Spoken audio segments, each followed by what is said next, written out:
¿Qué necesidad de escribir un libro como Extraño Oficio? Hay dos cosas. Una es muy antigua.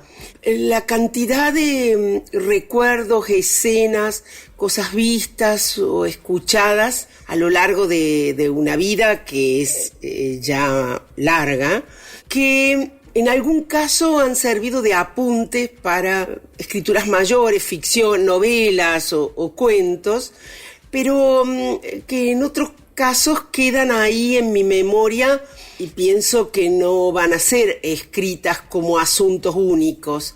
Entonces, bueno, como si las habitara un deseo de no perderlas, de no dejarlas en el olvido.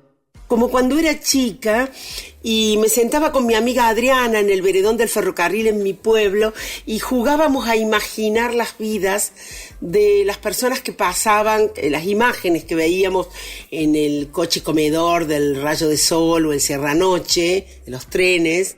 Ya me habitaba de chica el deseo de recuperar contra el olvido escenas vistas o oídas. Y luego sucedió otra cosa hace unos años, que es que un amigo que tiene un programa de radio me pidió si no quería hacer una columna semanal. Y entonces yo pensé que podía contar esas historias, escribir pequeñas historias para contarlas por la radio.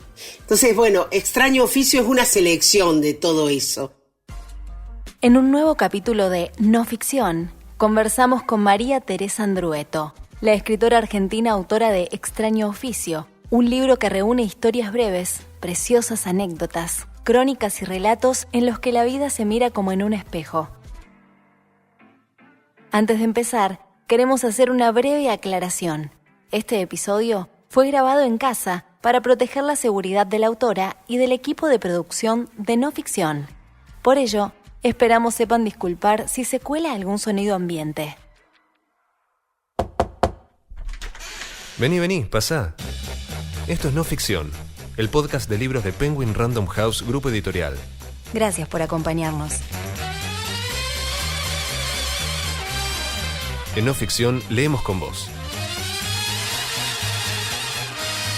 Te invitamos a descubrir nuevos mundos.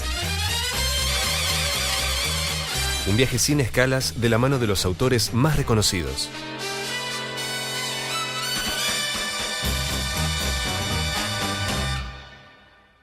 Hoy, Extraño Oficio, un libro de María Teresa Andrueto, publicado por Literatura Random House.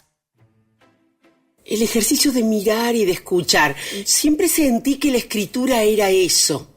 Antes de ser escritura misma, antes de ser oficio, digamos, antes de ir al papel o a la computadora, está eso otro para mí, como un modo intenso de mirar. Un mirar que tiene que ver con el deseo de comprender. Para mí la escritura es un modo de conocimiento, de autoconocimiento y de conocimiento del mundo, de la vida social. Una atención y una intención que va desde lo íntimo a lo social, desde lo privado a lo público, y que vuelve desde lo social a la intimidad de quien mira, transformándolo, ¿no? Cuando María Teresa Andrueto era chica, pensaba que los escritores tenían una vida llena de aventuras y episodios llamativos. Una frase del escritor austríaco Rilke la sacó de ahí. Si su vida cotidiana le parece pobre, no la culpe, cúlpese usted. Dígase que no es lo bastante poeta para suscitar sus riquezas. Para los creadores, no hay pobreza ni lugar pobre e indiferente. Para contar historias, hay que tener vocación de mirar, de escuchar y de recordar. Yo tengo una memoria emotiva muy antigua, recuerdo cosas de mis 3 años, por ejemplo, tengo recuerdos de ahí en adelante y claro que la memoria selecciona, no sé por qué algunos recuerdos se han quedado tanto y no sé por qué, pero sospecho que sí, que eso que se ha quedado tiene que ver conmigo y ha ido construyendo en mí ideología. Las mujeres, los niños, las diferencias sociales, la singularidad del habla de cada uno, la capacidad de la fortaleza, la capacidad de resiliencia ante el dolor, el amor hacia los otros, la piedad. Una palabra muy antigua, una palabra como fuera de moda, que a mí me interesa mucho, que es la bondad. Es una palabra que no tiene prestigio intelectual, porque pareciera que denota debilidad o ingenuidad, pero a mí me interesa mucho la bondad, no la bondad del ingenuo, del que todavía no ha sufrido, del que no sabe cómo son las cosas, sino la bondad del que viene de regreso de la experiencia, del que ya pasó por muchas cosas y entonces aprendió que no hace falta destruirlo todo. Me interesa mucho esa forma de bondad. Jean Genet, tiene un escrito muy interesante sobre Rembrandt y dice que Rembrandt se volvió bueno a medida que se volvió viejo y fue perdiéndolo todo. Una bondad que viene de regreso de los dolores de la vida y que puede ayudar a otros, quizá, a comprender. ¿Qué hace que tengamos tanta necesidad de contar y tanto gusto de escuchar historias? Extraño oficio este de los narradores, y un poco de todos, que nos permite entrar en empatía con otros. Extraño oficio se llama una novela de Siria Poletti en la que la protagonista construye historias a partir de relatos de otros, escuchando los dolores humanos como si fuesen fábulas. Siempre me han interesado mucho los otros para las ficciones y para la vida misma. Si bien muchas cosas mías personales han alimentado también mis escrituras, no es contar la propia vida lo que me interesa, sino algo de las vidas de otros, imaginarios o reales, que de algún modo se ensamblan con mi vida por alguna cuestión de empatía, ¿no? Y hablando de empatía, me interesan mucho los bordes, los márgenes, como cualquiera quizá que me lea puede ver, las mujeres, las diferencias sociales, las marginaciones de diverso tipo, pero sobre todo la mayoría se enlazan en una relación, en una trilogía de género, raza y clase social. Mucamas. Un amigo que tiene un vivero entra con su camioneta cargada de plantas a un barrio cerrado y unos niños lo detienen. Señor, ¿me deja que le limpie los vidrios? Estamos jugando a los niños pobres. Vinculo esta escena con otra más reciente en la que varias niñas juegan. Una de ellas distribuye roles. Ustedes son varones, ustedes son mujeres y ustedes son mucamas. La madre, que está escuchando, corrige. Las mucamas también son mujeres. Pero la niña no hace caso. Insiste en organizar el juego en 3 grupos: varones, mujeres y mucamas. Esa niña que distribuye roles no sabe que ya sabe cómo ha penetrado en ella la ideología. Aunque en los 2 casos los juegos tienen puntos en común, hay un salto de la primera a la segunda escena, un salto en alto. En la primera, los chicos juegan a ser lo que no son, algo habitual en los juegos. En la segunda, la niña y sus amigas distinguen a las personas en 3 sectores, el tercero de los cuales entra en una categoría definida no por su ser, sino por su hacer, que está casi fuera de lo humano. Mucama es una palabra africana. Viene de la lengua quimbundo que se hablaba, o se habla tal vez todavía, en Angola. Llegó a América con los esclavos angoleños cuando eran parte de una colonia portuguesa y significa esclava amante del Señor, es decir, esclava sexual. En Brasil la palabra es ofensiva. El lenguaje tiene sus tretas y en nuestra lengua hemos pasado por muchos nombres para designar a la persona que hace un trabajo de servicio doméstico.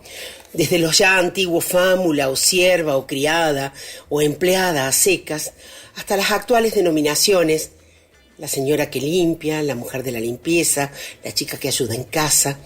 Transformaciones que, más allá de la corrección o incorrección política, reflejan cambios sociales, ya que pocas personas pueden pagar para tener a otra en una condición de servicio permanente, y entonces lo que habitualmente se contrata es algunas horas semanales de trabajo. De este modo, en los giros que fue dando esa palabra para nosotros, la denominación mucama, ya despojada de su connotación de esclavitud sexual, ha quedado para designar a quienes higienizan hospitales u hoteles. Alejada del ámbito doméstico, esa palabra ha migrado a otro lugar. Pero, volviendo a la escena de las niñas y a la división del mundo en 3 categorías, podríamos pensar que en la pequeña, que mañana será empresaria, o dirigente, o científica, o artista, ya ha penetrado una ideología recibida de su entorno, más allá de la aclaración y la incomodidad de la madre. Lo que ha aprendido de quienes la rodean, tan pequeña como es, consiste en un mecanismo que convencida transmite y refuerza ante sus amiguitas. Un mecanismo que consiste en ir deshumanizando paulatinamente al otro para, llegado el caso, no sentir hacia él, hacia ella, hacia tantos ellos posibles, amor, solidaridad, ni culpa. Al narrar, se puede contar el mundo desde diferentes puntos de vista. Elegir contar historias donde los otros, muchas veces las subalternidades, son los protagonistas, lleva a poner el foco en la marginalidad para hacerla visible. Me interesan los márgenes. Bueno, en primer lugar porque yo también vengo de algunas marginalidades.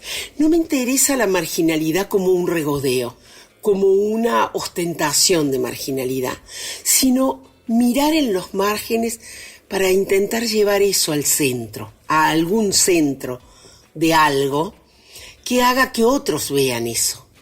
Adhiero, hay una idea de la filósofa y socióloga feminista Susan Harting que dice que las personas que están en los márgenes pueden ver cosas que quienes están en el centro no ven.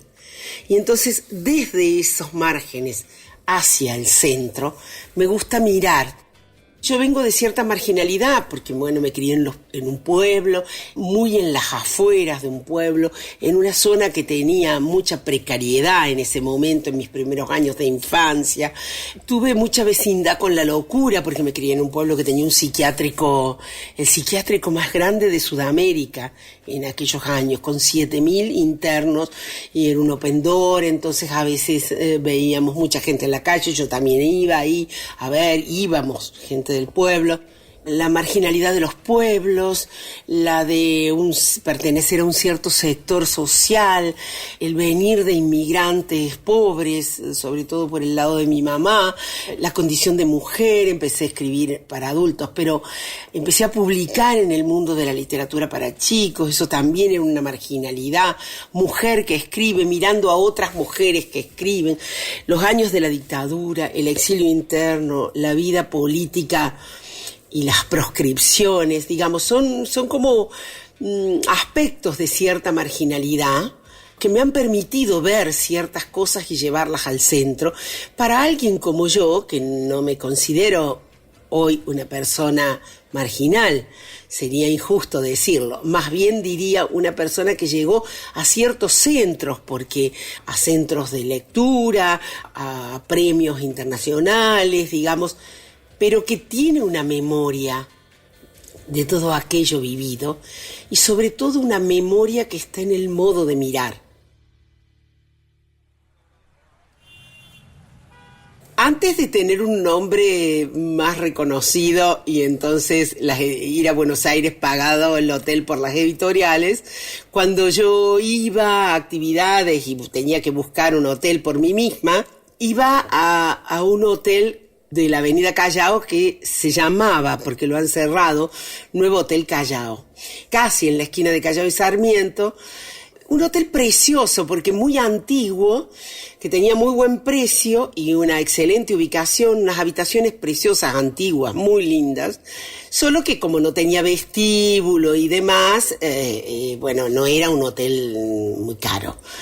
Fui por primera vez ahí invitada por la gente de la Casa de la Cultura de Córdoba, porque quedaba muy cerca de la Casa de la Cultura de Córdoba. Bueno, ahí primero nos servían desayuno. Entonces el hotel tenía buen precio también, un precio accesible, porque no tenía servicio de desayuno. Entonces yo iba al bar La Academia. A mí me encantan los bares de Buenos Aires, entonces cada vez que voy trato de ir a alguno de los bares notables. Bueno, pero a La Academia fui muchas veces porque cerca de donde estaba el hotel, y bueno, iba a tomar el desayuno ahí.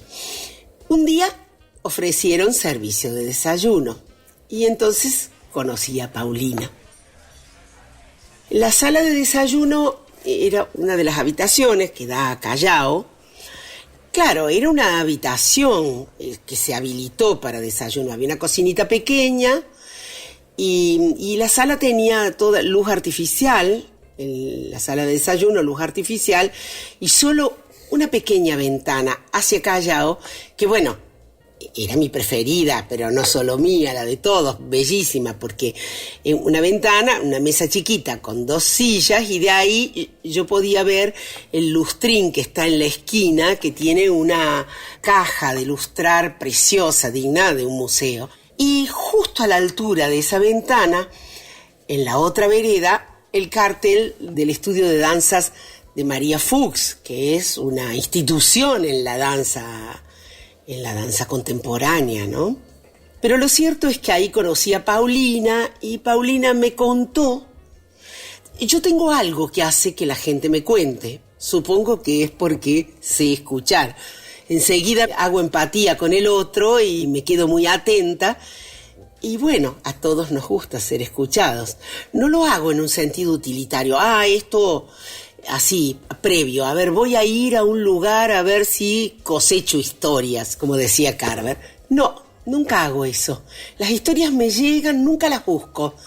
Las que valen la pena me llegan al corazón, por decir de alguna manera, ¿no? Porque veo y escucho mucho, pero, digamos, no todo se me queda, ¿no?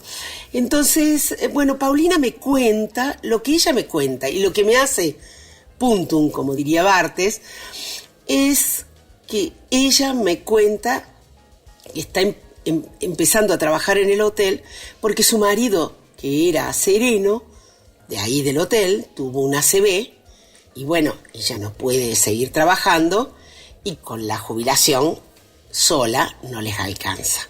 La crónica es una síntesis de muchas conversaciones que tuve con ella a lo largo del tiempo, porque yo cada 2 o 3 meses iba a Buenos Aires, tampoco tan seguido, pero bueno, ya nos reconocíamos con Paulina, supongo que porque yo la escuchaba y porque a ella le ha gustado contarme, ¿no? No sé si ella haría mucho esto con todos. A lo mejor no con todos, a lo mejor solo con algunos. ¿Quién sabe qué vio ella en mí para ir contándome cosas? Pero las conversaciones eran más o menos cortas porque ella estaba sirviendo los desayunos y entonces eran algunas frases cada día, cada vez. Pero así fui sabiendo muchas cosas de Paulina, muchas más también que no entraron en la crónica. Pero quizá lo más curioso es que ella no sabía muchas cosas de mí. Recibo de regalo de los otros, relámpagos de sus propias vidas, tienen que ver muchas veces con eso, que me cuentan cosas a mí, pero no saben que yo escribo. Y ni tampoco les digo yo, salvo que se dé alguna situación, no porque lo quiera ocultar, sino porque la vocación es más bien oír y escuchar. Pero está muy bueno que ellos no sepan eso, o por lo menos no lo sepan a priori. Porque si no, funcionaría quizás como te cuento una historia para que la escribas, o yo aparecería como recogiendo material, y entonces el otro no sería tan natural en lo que cuenta.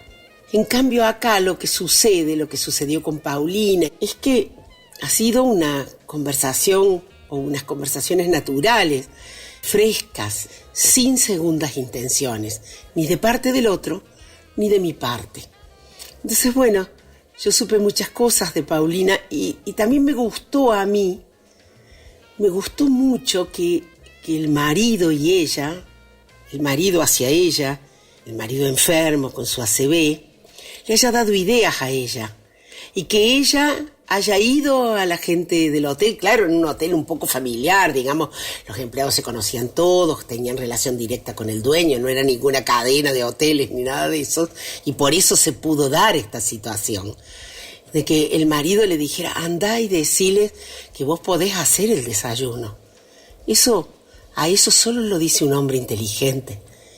Y ella va, y el dueño del hotel le dice, no hay habitaciones. Y el marido, eso también me gustó, lo que ella cuenta de su marido. El marido no se rindió así nomás, ni tampoco se rindió ella. Le dijo, andá y decile que desocupen la habitación del frente, que vos podés hacer los desayunos. Entonces, por esa insistencia y por esa inteligencia, astucia de un hombre que estaba en desgracia y de una mujer, la mujer de un hombre que estaba en desgracia, pudo suceder eso que terminó siendo bueno para Paulina, para el marido, para el hotel, para el nuevo Hotel Callao, porque incorporó sus hermosos servicios de desayuno, y para mí, que iba y ya no tenía que ir a otra parte a desayunar, y podía desayunar ahí el café más rico del mundo que hacía Paulina. Pero también me gustaba a mí ver una persona que está orgullosa de lo que hace. No importa qué sea lo que hace, que está orgullosa. Y Paulina estaba muy orgullosa de su servicio de desayuno y muy orgullosa de su café. Y eso también estaba bonito. Y otra cosa que me gustó, y que por eso cerré con la frase suya esa historia, es que una de las veces que yo fui al hotel sucedió esa escena de que yo disputé la mesa con otro pasajero y perdí en la disputa, digamos, en el amague, y entonces ella contó esa anécdota de gente que iba a buscar esa mesa, la única junto a la ventana, la única desde la que se podía ver al lustrín de la esquina y a la calle Callao y la gente pasar. Y entonces dijo esa frase, no, sí, como hoy todo el mundo escribe sobre cualquier cosa, un día yo voy a escribir las historias sobre esa mesa, ¿no? En la que tenía mucha razón, porque bueno, ya sabemos, hay libros sobre cualquier cosa, y ¿por qué no podría haber un libro de Paulina sobre la mesa que estaba sobre la ventana? Pero lo que quisiera sí recalcar es que es una frase que ella nunca me hubiera dicho si hubiera sabido que yo era escritora. Entonces, detener un poco lo de uno para quedarse a mirar la vida de los otros es un buen ejercicio para quien escribe. Los michoacanos, también llamados purépechas, formaron el segundo estado más grande de Mesoamérica. Fueron vecinos y rivales de los aztecas y perdieron su independencia con la conquista española. A partir de eso, el pueblo purépecha, que en nuestra lengua quiere decir gente común, construyó un relato oral y coral sobre la masacre, sus dioses y costumbres, cuya tercera parte cuenta la destrucción que los conquistadores hicieron sobre ese pueblo. 12 horas tardaba el rapsoda en contar la historia. Narrar sana y escuchar narraciones o leerlas también, no en el sentido literal de la autoayuda, que es como una especie de banalización de eso, pero narrar sana en el sentido de que crea conciencia, conserva memoria y con la memoria agradecimiento por los que estuvieron antes, por los que vivieron antes y hicieron de nosotros algo de lo que nosotros somos. Esa conjunción de las palabras que encuentra Paul Celan en la lengua alemana, denken, danken, ¿no? Pensar y agradecer. Pensar en el sentido de recordar y agradecer. Eso es narrar. En la historia de los purépechas se ve ese larguísimo relato, la cantidad de horas que ponía el rapsoda para contarle a su pueblo los dolores que ese pueblo conocía y había vivido, para repasarlos al infinito. Esto que los purépechas hacían, también lo hicieron los pueblos más antiguos, relatando sus mitos, porque ahí donde hay humanidad, hay relato. Donde comienza un grupo humano, hay un relato. Los mitos son eso. ¿Por qué construirían los pueblos, además de cuevas o armas precarias para poder cazar, por qué construirían historias de ellos mismos, si no es para consolidar identidad? Entonces, eso también está, por ejemplo, en las tragedias griegas.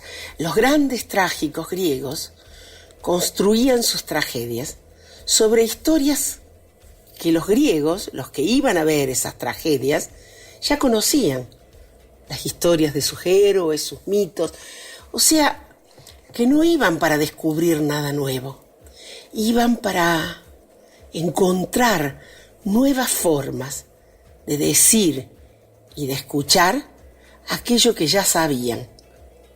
La historia de sus pueblos, sus propias historias, para recordar y para agradecer y para imaginar lo por venir. María Teresa Andrueto nació en Arroyo Cabral, provincia de Córdoba.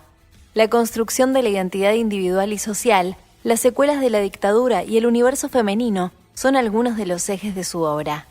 Ha publicado poesía como Pavese, Kodak, Beatriz, Sueño Americano y Cleofé, ensayos Hacia una literatura sin adjetivos y La lectura, otra revolución, novelas Tama, La mujer en cuestión, Lengua madre y Los Manchado, y numerosos libros para jóvenes lectores como Estéfano, La niña, El corazón y la casa, El país de Juan y Selene. Atenta a la escritura de otras mujeres, codirige una colección de rescate de narradoras argentinas olvidadas. Finalista del premio Rómulo Gallegos, obtuvo, entre otros, el Premio Novela del Fondo Nacional de las Artes, el Premio Iberoamericano a la Trayectoria en Literatura Infantil SM, el Premio Hans Christian Andersen y el Conex de Platino. Hoy leímos Extraño oficio, un libro de María Teresa Andrueto, publicado por Literatura Random House. Encontrá Extraño oficio en todas las librerías o siguiendo el link en la descripción de este episodio. Una realización de Tristana Producciones. No ficción, es una producción original de Penguin Random House, Grupo Editorial.